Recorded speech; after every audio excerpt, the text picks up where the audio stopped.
Maya, who is our only hope right now. Thank you, Susan. Your Honor.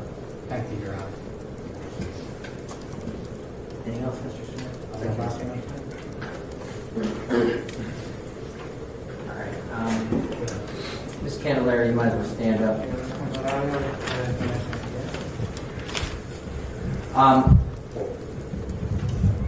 This court has to impose a sentence here today. And the first thing a judge has to do is look at the purposes and principles of sentencing. That is, the sentence must comply with these purposes and principles under our revised code 292911A. The overriding purposes is to punish the offender and protect the public from future crime by this offender and others, using the minimum sanctions that the court determines accomplishes this purpose without imposing an unnecessary burden on state or local government resources. I always have to consider the need for incapacitation, deterrence, rehabilitation, and restitution. The sentence should be commensurate with and not demeaning to the seriousness of the offender's conduct, its impact on the victims, and consistent with sentences for similar crime by similar offenders.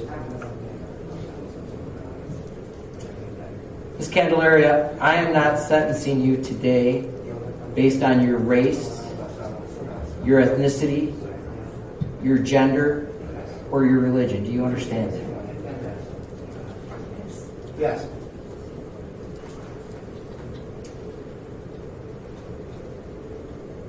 I sat here, listened, and I'm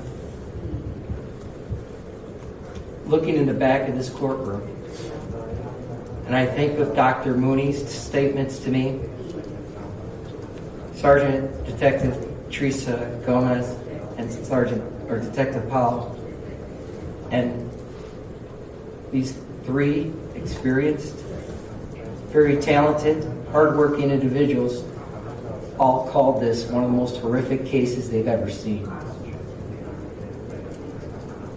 I look in the back of this courtroom and I see law enforcement, I see individuals who have worked on this case, who are here because it's also affected them and how horrific this crime is. It stunned people across this world because it defies one of the basic human responsibilities. The bond between a mother and a child is one of the most purest and most sacred bonds between human beings. It's a relationship built on love, trust, and unwavering protection.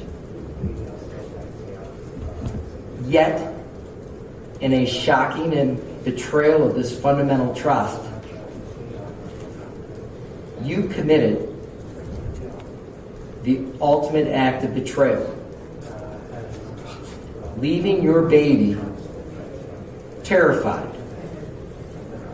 alone, unprotected, to suffer what I heard was the most gruesome death imaginable, with no food, no water, no protection,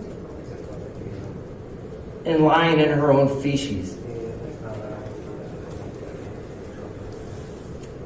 Ms. Candelario, you know the responsibility of parenthood. You have a child already. You raised another child.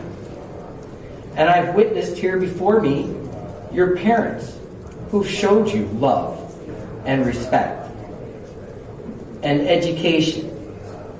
And they came here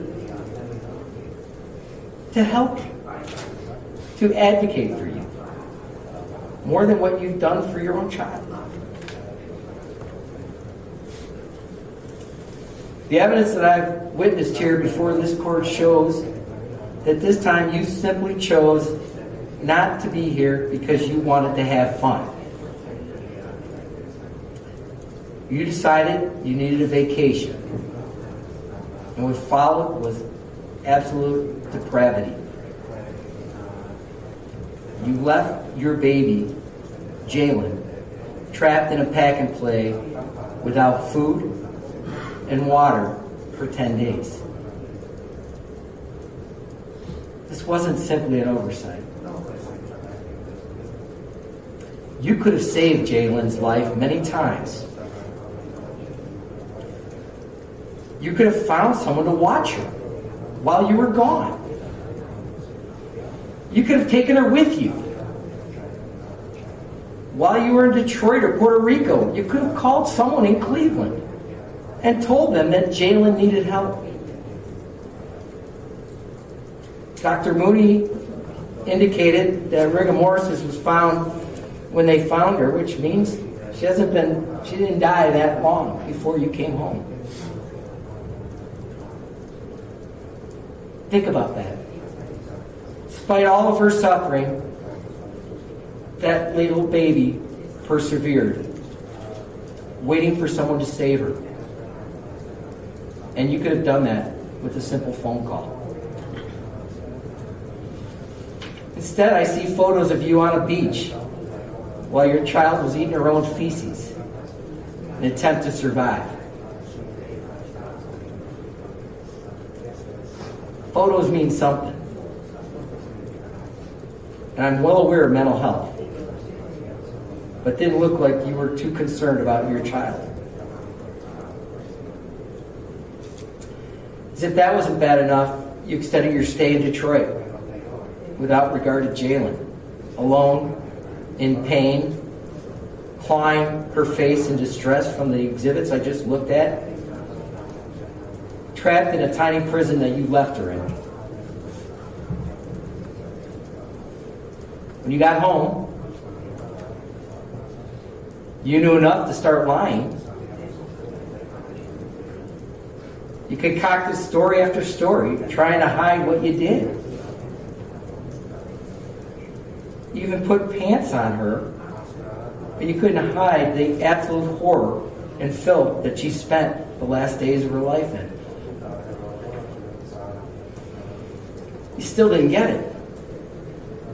I hear this morning that you went out and managed to go out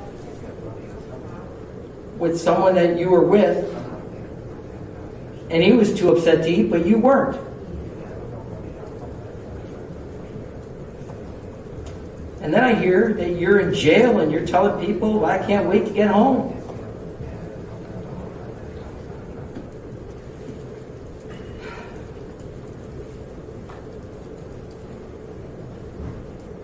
I look at remorse. I hear,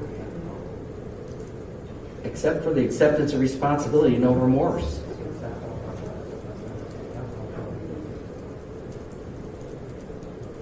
As a court, I have to remember Jailyn, where you did not. Just as you didn't let Jailyn out of her confinement until she died, so too, you should spend the rest of your life in a cell without freedom. The only difference will be that prison will at least feed you and give you liquids that you denied her.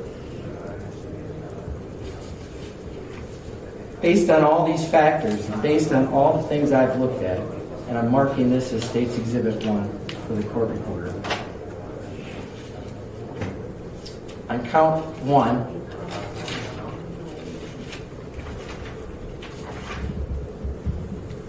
aggravated murder, I'm going to sentence you to life in prison without the possibility of parole. On count 5, I'm going to sentence you to 8 years to run concurrent to count 1.